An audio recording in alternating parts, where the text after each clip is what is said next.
السلام علیکم ورحمۃ اللہ وبرکاتہ۔ معزز سامعین، ہماری گفتگو قربانی سے متعلق ہے۔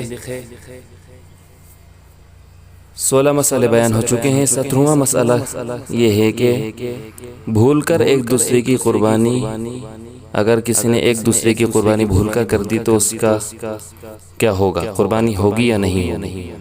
مثال کے طور پر 2 شخصوں نے 2 بکریوں کو قربانی کے ارادے سے خریدا اور بھول کر ایک نے دوسرے کی بکری کو ذبح کر ڈالا، تو دونوں کی قربانیاں درست ہوں گی یا کسی پر بدلہ دینا واجب نہ ہوگا اور کسی پر بدلہ دینا واجب نہ ہوگا؟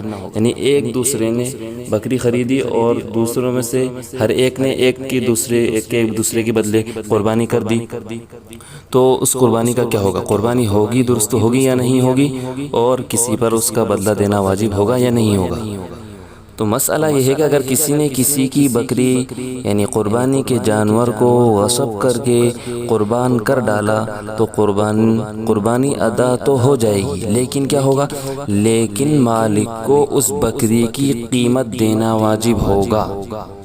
یعنی کسی نے کسی کی بکری غصب کر کے قربانی کر دی، تو اب اس شخص کو چاہیے کہ اگر اس کی قربانی اس کو درست کرنا ہے تو اس بکری کے مالک کو اس کی قیمت ادا کرنا ضروری اور واجب ہوگا۔ امانت اور یعنی کسی نے تجارت کرنے کے لیے رقم دی ہے، اپنا بھی حصہ رکھا ہے، اس رقم سے قربانی جائز نہیں۔ شرکت میں یعنی مال پر دیے ہوئے جانور کی، اور عاریت یعنی ادھار لیے ہوئے جانور، اور بیوی کو شوہر کا جانور اور شوہر کو بیوی کا جانور، اور رہن اور گروی کی بکری کو قربان کرنا درست نہیں، کیونکہ وہ غیر کی ملک میں ہے۔